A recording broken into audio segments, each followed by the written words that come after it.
오늘은 교회 절기상 맥주 감사 주일입니다. 올 한 해 절반이 지났다는 것을 의미하고 또 상반기 동안 우리에게 부어주신 은혜, 그것을 기억하고 하나님 앞에 예배할 수 있는 그런 시간인 것 같습니다. 남은 그 하반기도 하나님의 은혜 속에 살아갈 수 있길 주님의 이름으로 축복합니다. 인간의 마음을 많이 탐구한 아리스토텔레스가 있습니다. 그 사람이 이렇게 우리 마음을 이렇게 정의를 합니다. 인간의 마음 중에 가장 쉽게 늙는 그 부분이 있다면 그것은 감사하는 마음이다 라고 이야기합니다. 얼마나 우리 사람이 살아가는 데 있어서 감사가 인색했으면, 그리고 감사를 금방금방 잊어버리면 우리가 그 마음 가운데 있어서도 감사가 쉽게 늙는다고 표현했을까? 저는 조금은 공감이 되는 그런 부분인 것 같습니다.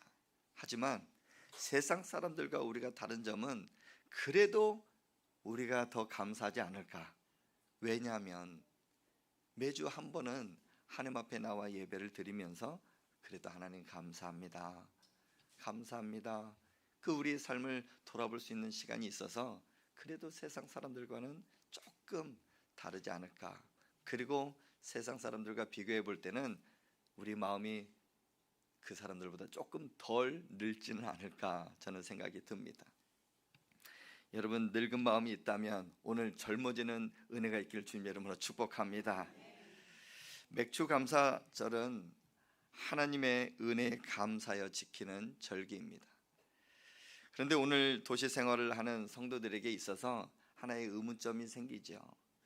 우리는 농사도 짓지 않는데 옛날 구약 시대 때 그 농경 시대에 살아가는 그 사람들이 농사를 짓고 첫 열매를 하나님 앞에 드려 감사라고 했는데 우리는 농사도 짓지 않는데 감사절이 진짜 필요할까? 그래서 이 맥주 감사절이 없으면은 괜찮다 하는 그렇게 주장하는 사람들이 점점 많아지고 있습니다. 그럼에도 불구하고 성경에서는 맥주절을 지키라, 그리고 모든 절기를 지키라 라고 우리에게 하나님은 말씀하고 있습니다. 맥주감사절의 성경적 근거가 하나가 있습니다. 출애굽기 23장 16절, 우리 화면을 보고 함께 읽겠습니다. 시작. 맥주절을 지키라. 이는 내가 수고하여 밭에 뿌린 것의 첫 열매를 거둠이니라. 수장절을 지키라. 이는 내가 수고하여 이룬 것을 연말에 밭에서부터 거두어 저장함이니라. 아멘. 만에 하나 농경 사회가 끝나고 우리가 현대 디지털 시대, 이렇게 첨단 이렇게 막 발전된 시대에 이렇게 살아갈 때 하나님은 이렇게 발전될 것을 모르셨을까요? 분명히 알고 계셨어요. 그러면 그때 가서 이 맥주절을 지키지 않아도 괜찮다라고 성경에 명시해 놓았을 것입니다. 그런데 성경은 그때나 지금이나 변함없이 맥주절을 지키라, 수장절을 지키라, 절기를 지키라 라고 우리에게 말씀하고 있습니다. 이스라엘 백성들은 애굽에서 430년 동안 노예 생활을 하고 살았습니다. 하나님은 그러나 때가 되자 한 지도자 모세를 세워서 애굽으로 보냅니다. 그리고 노예로 살아가는 그 이스라엘 백성들을 하나님께서는 출애굽시킵니다. 그리고 그들 근 한 200만이 넘는 그 사람들과 함께 광야의 길로 들어가 마지막 하나님께서 약속한 가나안 땅으로 향해 가고 있었습니다. 때는 신의 광야, 그때 도착한 때였습니다. 하나님은 모세를 부릅니다. 모세야, 내 산으로 올라와라. 알겠습니다. 올라가서 하나님의 말씀을 듣는 가운데 10계명, 우리가 너무나 잘 아는 두 돌판 10계명뿐만 아니라 모든 율법에 명시되어 있는 율법을 하나님께서는 그에게 말씀하셨어요. 그 중에 하나가 절기에 관한 것입니다. 너는 저 시내산을 내려가 모든 백성에게 이 절기를 지켜야 되는 것을 잘 가르치거라. 그러면서 이스라엘의 3대 절기를 그들에게 말씀합니다. 이 3대 절기는 첫 번째 유월절, 맥추절, 수장절입니다. 유월절은 애굽에서 해방된 날, 그날을 기념하라. 내가 너희들을 노예로 평생 죽을 수밖에 없는 그 사람들이었지만 내가 너희를 구원하였으니 그 구원의 감격한 은혜로 하나님 앞에 예배를 드리고 그 절기를 지켜라. 그것이 바로 유월절입니다. 그로 7주 후에, 일주일이 며칠입니까? 7일 아니겠습니까? 7주면은 총 며칠이 지난 후에요? 49일. 7 곱하기 7, 49. 그 다음 날은 50일째 되는 날이에요. 그날이 바로 맥추절입니다. 그때를 이렇게 딱 기념해서 보니까 상반기, 한 해의 절반이 딱 지나간 그때 첫 농사를 짓고 첫 수확을 할 것인데 그날을 기념하여 하나님 앞에 예배라 그런 거예요. 그래서 그 맥추절을 다른 말로 하면은 오순절, 50일째 되는 날 오순절, 그리고 77에 49, 77절 이렇게 말하기도 합니다. 나머지 하나는 수장절인데 우리가 잘 아는 연말에 가서 하나님께서 베풀어 주신 모든 그 은혜, 농사의 그 수확을 하여 하나님 앞에 드려라 해서 수장절, 우리가 지키는 추수감사절입니다. 근데 가만히 생각해 보십시오. 지금 이스라엘 백성들이 현재 어디에 있습니까? 광야에 있습니다. 광야에서는 농사도 짓지 않아요. 그런데 어떻게 첫 열매를 하나님 앞에 드릴 수 있습니까? 여기는 깊은 하나님이 주시는 교훈이 있어요. 이것은 앞으로 너희가 광야의 길을 걸어가 가나안 땅에 들어가 있지만 그 가나안 땅을 정복한 후에 너희가 첫 열매를 들을 것이다. 그 전까지 내가 너희들을 지켜줄 것이다.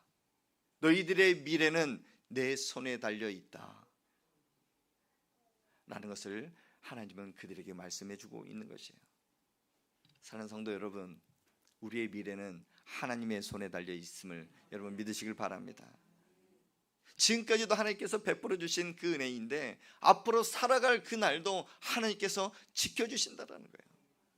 왜냐하면 이스라엘 백성들을 광야에까지도 몰아넣으셨지만 매 순간순간마다 베풀어 주신 은혜뿐만 아니라 약속의 땅 가나안 땅 들어가기까지 지켜주시고 그 모든 미래를 하나님께서 책임져 주셨다면 우리의 미래도 하나님 손에 달려 있음을 다시 한번 여러분 믿으시길 바랍니다. 우리의 미래는 하나님이 인도하실 겁니다. 그래서 너무나 걱정할 이유가 없어요. 너무나 두려워할 이유가 없어요. 왜냐하면 하나님은 지금도 살아계시기 때문에, 그리고 우리와 함께 계시고 그 전능하신 손으로 우리를 보살펴 주실 것이기 때문입니다. 구약의 그 이스라엘은 농사를 이모작을 했습니다. 하나님은 친히 명령하시기를 전번개를 그 보리 수확하는 데 있어서를 맥추절이라 말씀하시고 후번개는 각종 농산물을 추수하니 그 추수하는 그 절기를 수장절, 추수감사절로 지키라 말씀합니다. 그래서 우리는 그 구약의 전통, 그 율법은 예수 그리스도가 오시면서 완성이 되어 있지만 그 율법이 없어지는 것은 전혀 아닙니다. 그래서 우리는 하나님의 말씀에 따라서 오늘도 맥추감사 주일로, 그리고 연말에 가서는 추수감사 주일로 지킬 것입니다. 그런데 여러분, 우리 교회 절기를 한번 보십시오. 우리가 지키는 절기가 총 몇 개인지 아십니까? 안 세보셨죠? 한번 우리 지나온 그 시간들을 한번 되짚어 보면서 우리 교회에서 지키는 절기는 몇 개 있는가? 첫 번째 지키는 절기가 부활주일입니다. 부활절, 그리고 맥추절, 그 다음에는 추수감사절, 그리고 성탄절, 이 네 개입니다. 이 네 개 절기를 한번 보면서 감사절이 몇 개 있습니까? 2개 있어요. 다른 절기는 하나씩 있는데 이 감사의 절기를 2개 만들어 놓은 이유가 무엇일까? 제 개인적으로 묵상하다 보면 우리가 감사를 잊고 살다가 잠깐 잊어버릴 때쯤 되면은 다시금 생각나게 하시고 우리 삶이 늘 감사가 넘치기를 원하는 하나님의 바람이 거기에 있지 않을까라는 생각이 듭니다. 감사가 그만큼 중요하다라는 것을 우리에게 상기시키는 것이죠. 한 대기업에서 어떤 강사가 감사 교육을 남자들 대상으로 교육을 했다고 합니다. 그리고 그 앉아있는 남성분들에게 이런 문자를 아내에게 보내라고 했답니다. 여보, 못난 남편 만나 지금껏 집안 살림에 아이들 키우느라 고생 많았어. 표현은 못했지만 항상 미안하고 고마워. 그리고 사랑해. 이 문자를 동시에 보내게 하였습니다. 아멘입니까? 예. 아내들의 문자 답변이 참 다양각색으로 웃겼습니다. 평소에 감사하다는 말을 한마디도 하지 않는 남편에서 이런 문자를 받자 한 아내가 이렇게 남편에게 보냈습니다. 너 약 먹었냐? 왜 그려? 죽을 때가 됐어? 이렇게 문자를 보냈대요. 또 늘 남편이 술 때문에 불평하던 어떤 아내는 남편의 감사 문자를 받자 아직 술이 덜 깼냐? 이렇게 말을 했대요. 또 한 아내는 뭐예요? 갑자기 이런 문자 보내니 참 소름이 돋네요. 회사에서 나가래요? 이렇게 문자를 보냈대요. 감사가 얼마만큼 우리 삶에 익숙하지 않고 그 감사의 표현이 얼마나 약했으면 이런 문자, 이런 조크가 이렇게 나왔을까 하는 그런 생각이 듭니다. 우리는 진심으로 감사를 표현하는 것도 어색하고 그 감사를 진심 어리게 받아들이는 것도 참 낯설기도 합니다. 그래서 우리는 오늘 맥주감사 주일을 통해서 오늘 하루, 이번 한 주간, 그리고 여러분들이 후반전 달려가는 데 있어서 가장 크게 준비해야 될 것이 있다면 감사인 줄 여러분 믿으시길 바랍니다. 감사를 통해서 여러분의 삶이 회복되고 감사를 통해서 여러분의 삶이 풍성해진다 하는 사실을 믿으시길 바랍니다. 상황이 변하지 않는다 할지라도 내가 변하게 되면, 나의 생각이 변하고 내 마음이 변하게 되면 그 상황이 문제가 되지가 않습니다. 이스라엘 백성도 하나님은 그 이스라엘 백성들을 너무나 잘 알고 계셨어요. 지금 현재 광야의 길을 걸어갑니다. 노예 생활할 때도 너무나 힘들었지만 삼시세끼 굶어 죽지 않고 힘든 노역만 견디면 그래도 괜찮다 하는 그 마음이 이스라엘 백성들에게는 있었어요. 그런데 이스라엘 백성들은 광야의 그 길을 가면서 늘 불평 불만이었어요. 아니, 우리를 죽이려고 이곳으로 보내셨는가? 우리를 살리기 위해서 약속한 땅이 있다면서 근데 왜 우리가 지금 현재 이렇게 힘든 광야의 시절을 보내야 돼? 먹을 것을 불평합니다. 목이 말라서 불평합니다. 덥다고 불평합니다. 춥다고 불평합니다. 근데 하나님은 그 불평을 간절한 그 기도로 들으시고 하나님은 때에 따라서 모든 것을 다 채워주셨습니다. 더우니까 구름 기둥으로, 추우니까 불 기둥으로, 목이 마르니 그 반석에서 물을 내시고, 아침에 배고프다고 하니 새벽에 만나를 내려주시고, 고기가 먹고 싶다고 하니 저녁에 메추라기를 내려주시고, 모든 상황에서 하나님은 지켜주시고 채워주시고 이른 비늦은 비로 갚아주시는 하나님의 은혜, 그것이 하나님의 은혜인 줄 여러분 믿으시길 바랍니다. 맥주 감사주일이 저희는 그런 의미로 지냈으면 좋겠어요. 상반기 동안 베풀어 주신 은혜에 너무나 감사한데 하반기 우리가 달려갈 그 시점에 출발선에 다시금 놓여 있는 상황, 축구 경기를 보면 전반전이 끝나고 후반전을 시작하기 전에 잠시 휴식 시간을 갖습니다. 그것을 우리는 하프타임이라고 합니다. 이 맥주 감사 주일이 그런 의미로 우리가 살았으면 좋겠어요.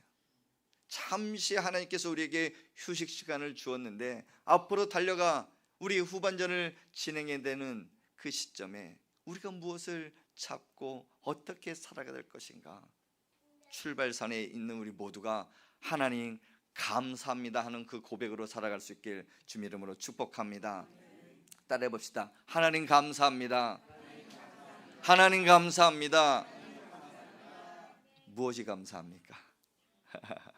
그럼 우리는 이 맥주 감사주의를 어떻게 지킬 수 있을까요? 어떻게 지켜야 되는가? 우리 12절 말씀을 함께 읽겠습니다. 12절 시작. 너는 애굽에서 종되었던 것을 기억하고 이 규례를 지켜 행할지니라. 아멘. 어디에 중심이 되어 있습니까? 기억하고. 우리는 기억해야 됩니다. 잊어버리는 것도 하나님의 은혜이거든요. 우리 망각의 동물이라고 하잖아요. 분명히 오늘 말씀을 들었지만 저 문을 박차고 나아가 엘리베이터를 타는 순간에 오늘 말씀을 잊어버릴 수도 있어요.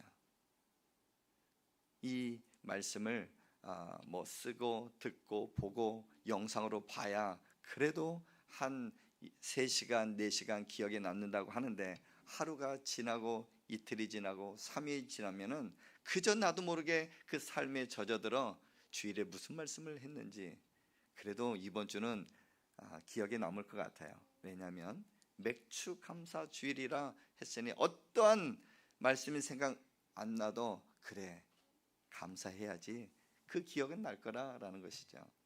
근데 여러분들이 잘 잃어버려 주시고 잘 잊어 주시니까 저는 설교할 맛이 납니다.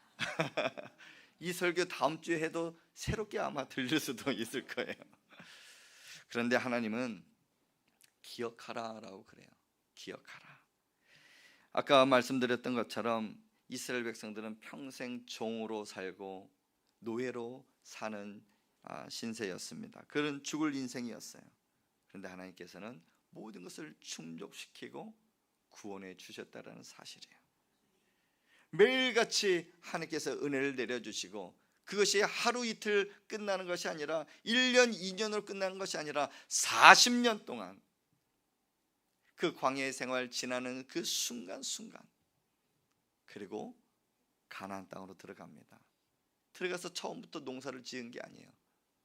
처음부터 했던 것은 전쟁을 치러야 됐어요. 가나안 족속과 함께 전쟁을 치러가면서 7년 후에 첫 수확을 하나님 앞에 올려드립니다. 어마어마하게 긴 시간이었죠.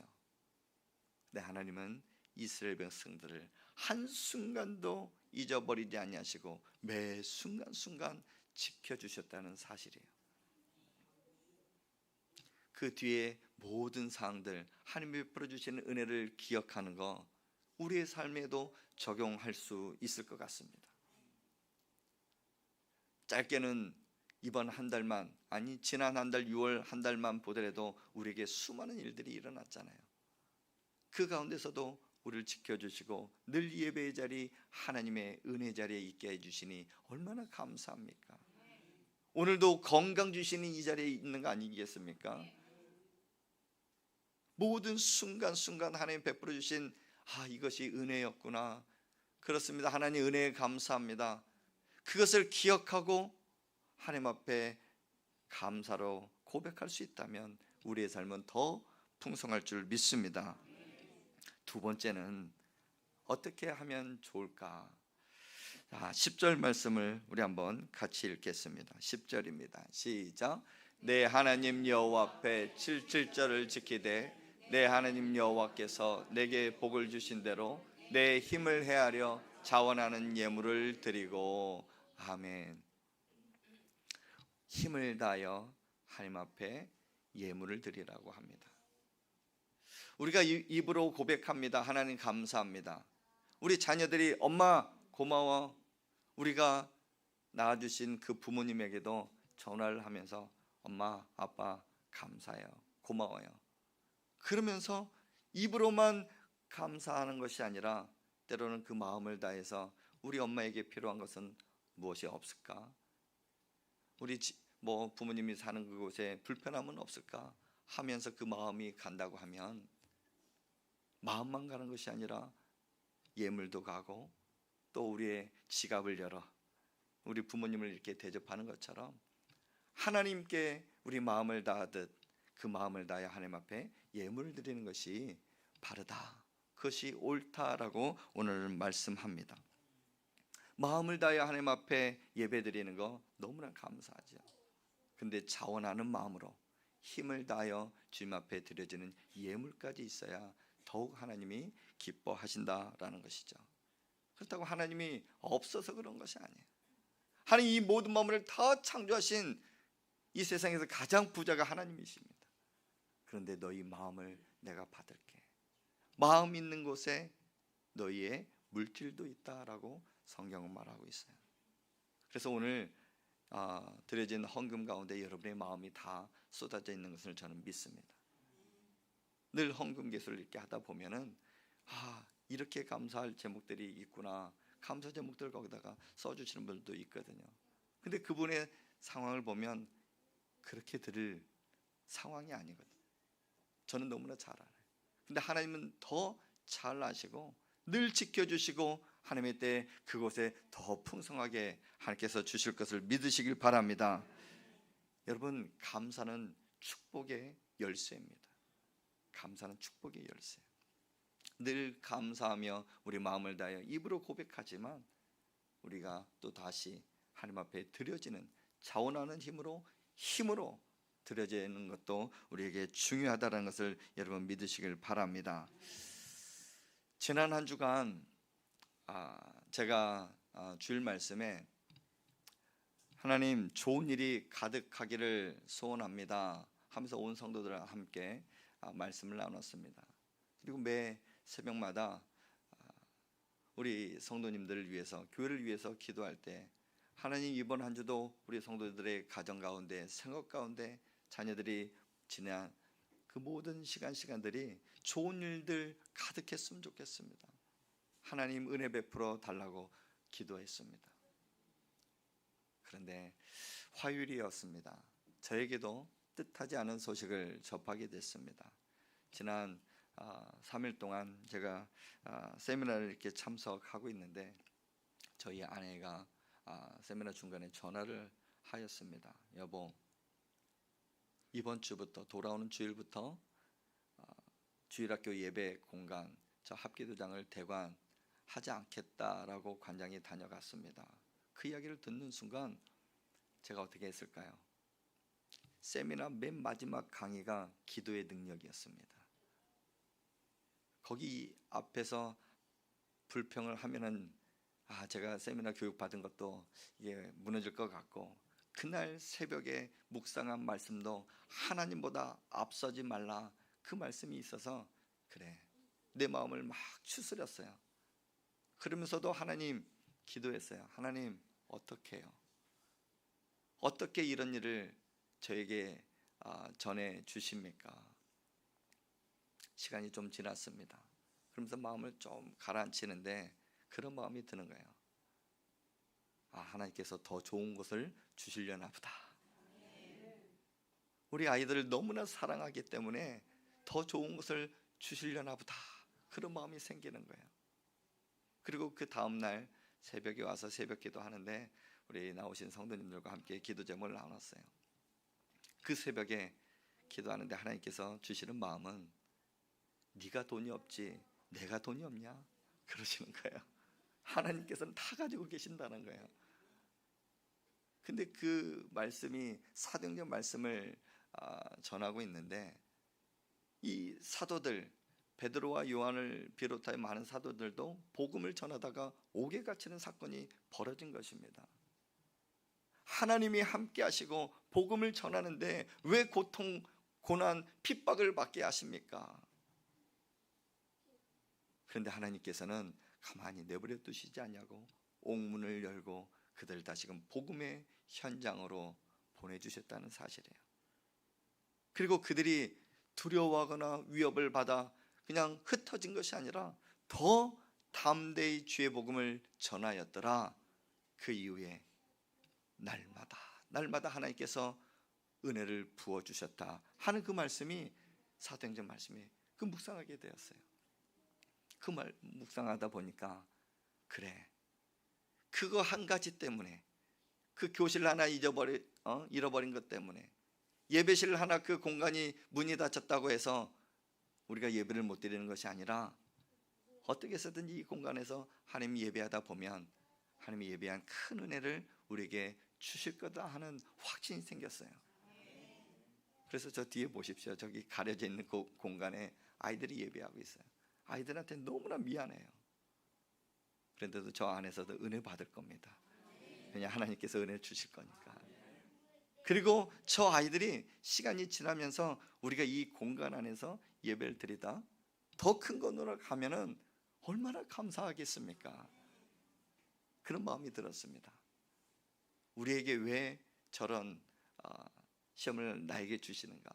저는 그래도 사람인지라 하나님, 그래도 관장님의 마음을 열어주십시오.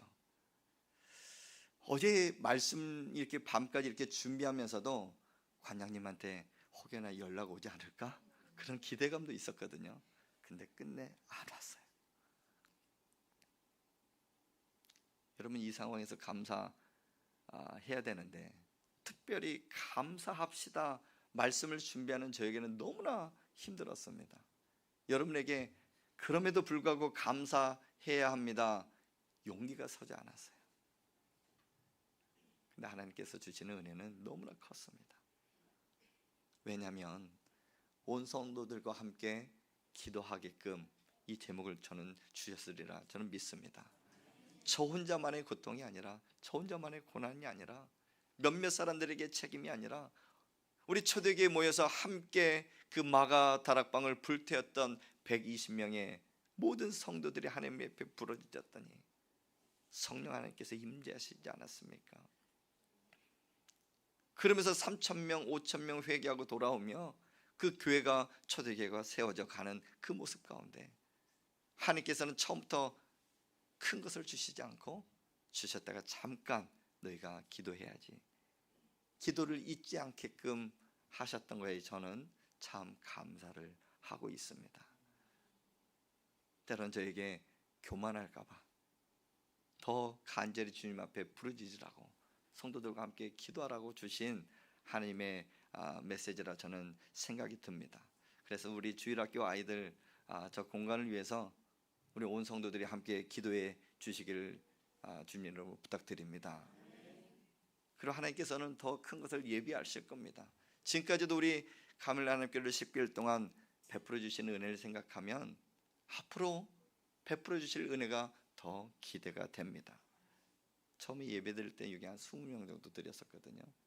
근데 아이들까지 이제는 다른 공간을 가도 지금 이 자리에 이제 얼마 남지 않았어요. 그러면서 제가 6개월 동안 하나님께서 베풀어 주신 은혜를 한번 정리를 한번 해보았습니다.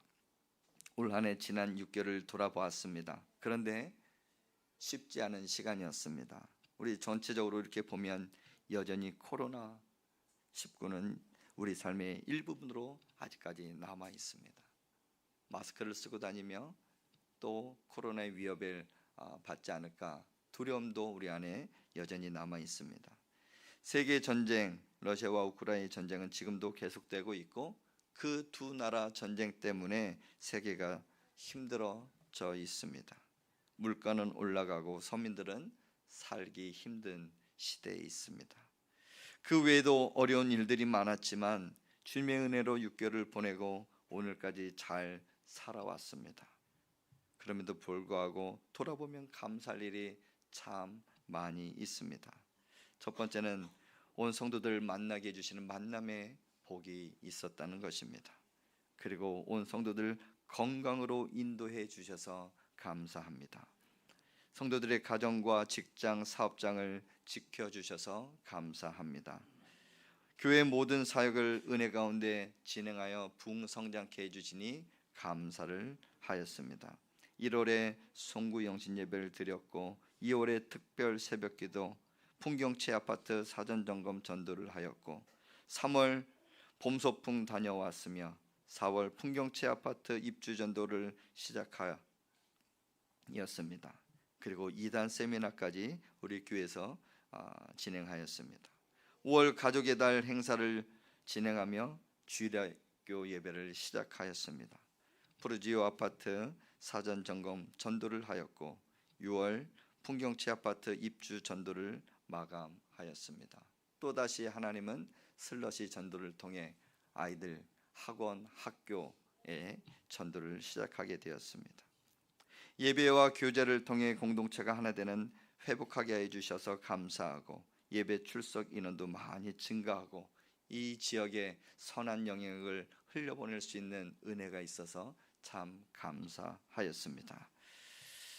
이런 일들이 참 우리 교회 가운데 지나온 시간들을 보니까 기억하니까 감사한 일밖에 남지가 않았습니다. 앞으로 달려갈 그 길 가운데 때로는 두려움이 있을 거고 그다음에 염려가 있을 수 있지만 그 모든 것을 이겨낼 수 있는 것은 감사라는 것을 여러분 잊지 마시기 바랍니다. 감사는 다시 말씀드려 축복의 열쇠라고 다시 말씀드립니다. 여러분 이 맥주감사 주일 상반기를 지나고 잠시 운동 경기의 하프 시간이다 생각하고 인생의 후반전 남은 그 하반기를 어떻게 달려갈 것인가 감사하며 달려가면 여러분 삶은 활짝 하나님이 열어놓으신 은혜가 있을 줄 믿습니다. 그 은혜를 누리며 살아가길 주님의 이름으로 축복합니다.